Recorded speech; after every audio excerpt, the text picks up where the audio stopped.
Hello everyone, welcome to my YouTube channel. मेरा नाम है रंजीत। उम्मीद करता हूँ आप लोग बहुत अच्छे होंगे। आज की ये स्टोरी उत्तराखंड में हुए उस सुरंग हादसे की है जिसमें कुल 41 वर्कर्स फंस गए थे, जिन्हें 17 दिनों के काफी मशक्कत के बाद उन्हें सुरंग से बाहर निकाला गया। और तो और उन्हें 17 दिनों तक कैसे सुरंग के अंदर जिंदा रखा गया। तो चलिए जानते हैं इस हादसे के बारे में पूरी कहानी। आप वीडियो के अंतर जरूर बने रहिएगा। तो चलिए वीडियो की शुरुआत करते हैं।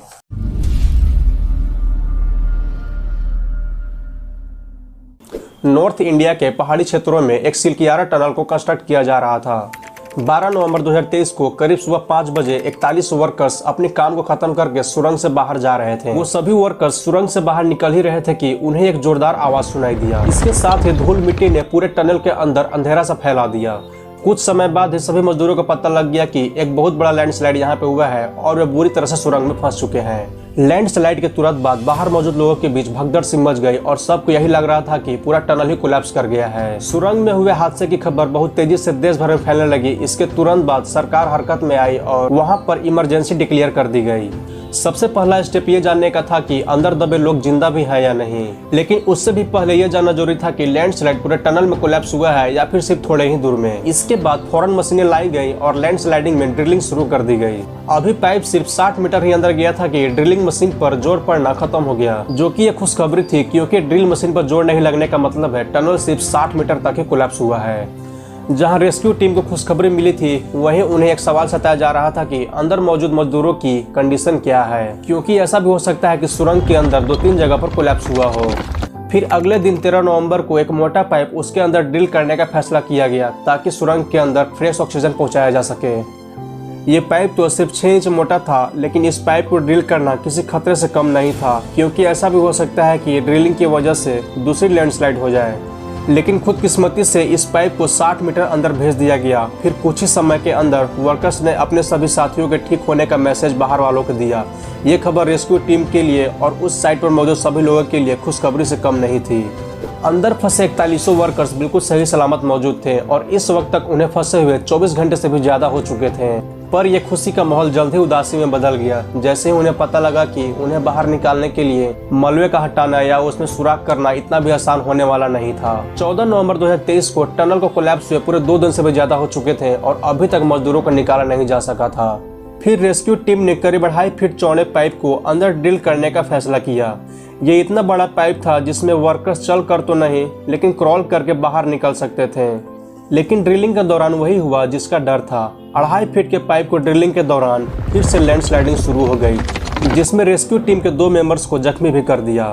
अब ड्रिलिंग को जारी रखना किसी खतरे से खाली नहीं था। इसी के चलते अब ड्रिलिंग के काम को रोक दिया गया और तब तक ऑक्सीजन पाइप के जरिए मेडिसिन और खाने पीने के सामान को भेजा जाने लगा। इसके बाद 16 नवंबर को एक बड़े से ड्रिल मशीन को साइट पर असेंबल करने का डिसाइड किया गया। पहाड़ी रास्तों की वजह से इसको साइट पर पहुंचाने में काफी देरी हो रही थी, इसलिए इस मशीन को अलग अलग पार्ट्स में डिवाइड करके सिलकियारा टनल पर पहुंचाया गया और उसे वहीं पर असेंबल किया गया। 17 नवंबर तक मलबे में 6 मीटर लंबे 4 पाइप ड्रिल कर दिए गए थे, यानी कि अभी तक सिर्फ 24 मीटर पाइप अंदर गया था। लेकिन इसके बाद 5वां पाइप अंदर डालते ही मलबे में से एक जोरदार आवाज सुनाई दिया और इसके बाद सभी के बीच खामोशी से छा गई और इसी वजह से एक बार फिर से इस ऑपरेशन को रोकना पड़ गया। रेस्क्यू टीम मलबे के अंदर ड्रिलिंग करने की हर मुमकिन कोशिश कर चुकी थी, लेकिन हर बार टनल के अंदर लैंडस्लाइडिंग होना शुरू हो जा रहा था। 21 नवंबर 2023 को अंदर फंसे मजदूरों को अब 9 दिन गुजर चुके थे और उनकी हालत बद से बदतर होते जा रही थी। बेशक उनको सुरंग के अंदर खाना पीना मिल रहा था, लेकिन एक ख्याल उनको हर वक्त परेशान कर रहा था कि क्या वो यहाँ से जिंदा वापस कभी निकल भी पाएंगे या नहीं। 22 नवंबर को एक बार फिर से ड्रिलिंग स्टार्ट की गई, लेकिन 44 मीटर अंदर ड्रिलिंग के बाद एक ऐसी मुसीबत सामने आई जिसका अंदाजा किसी को भी नहीं था। जिस मेटल को सुरंग को बनाने में इस्तेमाल किया गया था, वो अब ड्रिलिंग करने में बाधा बनने लगी थी। इस मेटल को काटने के लिए एक स्पेशल टाइप का कटर चाहिए था, जो कि उस वक्त वहाँ मौजूद नहीं थी। लिहाजा एक बार फिर से इस ऑपरेशन को बंद करना पड़ा। अभी तक जितनी भी ड्रिलिंग की जा रही थी वो हॉरिजॉन्टली की जा रही थी।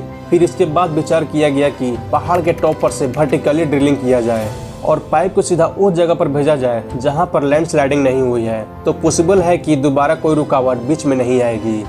पर जहां हॉरिजॉन्टली सिर्फ 60 मीटर खुदाई करनी थी, वहीं पहाड़ के टॉप से कई 100 मीटर तक की गहराई में खुदाई करनी पड़ती। अभी ये फैसला हो ही रहा था कि 27 नवंबर को इंटरनेशनल एक्सपर्ट्स की एक टीम पहुंच गई, जिनके पास इस प्रकार के रेस्क्यू का अच्छा खासा अनुभव था। उन्होंने आते के साथ ही वर्टिकल ड्रिलिंग को मना कर दिया, क्योंकि वर्टिकल ड्रिलिंग में 1 मंथ से भी ज़्यादा समय लग सकता है, जबकि पहले से ही वर्कर्स को फंसे हुए 15 दिन हो चुके थे। अब मुश्किल यहाँ पर यह थी कि अगर मेटल को काटने के लिए ड्रिल कटर का इस्तेमाल किया गया तो वाइब्रेशन की वजह से दोबारा से लैंडस्लाइडिंग होने का खतरा बढ़ जाएगा। इसीलिए इस मसले का सोल्यूशन निकालना बहुत जरूरी था। फिर इंटरनेशनल एक्सपर्ट्स ने एक सोल्यूशन बताया कि मेटल को ड्रिल कटर से नहीं बल्कि गैस वेल्डिंग की मदद से मेल्ट करके काटा जाए, और फिर वैसा ही किया गया और उन्हें सफलता भी मिल रही थी, क्योंकि 44 मीटर का पाइप पहले ही ड्रिल किया जा चुका था और बाकी बचे पाइप को ड्रिल करने में मुश्किल से 2 दिन और लगे। फाइनली 29 नवंबर को 17वें दिन अंदर फंसे वर्कर्स को ड्रिलिंग करने की आवाज़ सुनाई दी। थोड़ी ही देर बाद 2.5 फीट चौड़ी पाइप मलबे से बाहर आया तो सबके चेहरे पर खुशी देखने वाली थी। अब एक एक करके पाइप की मदद से सभी वर्कर्स को बाहर निकाला जाने लगा। ये सिर्फ न कि उनकी फैमिली के लिए बल्कि पूरी दुनिया के लिए यादगार लम्हा था। इसके बाद प्रधानमंत्री जी ने सभी वर्कर्स के साथ फोन कॉल पर बात की, साथ ही साथ उनके हौसलों को सराहना किया।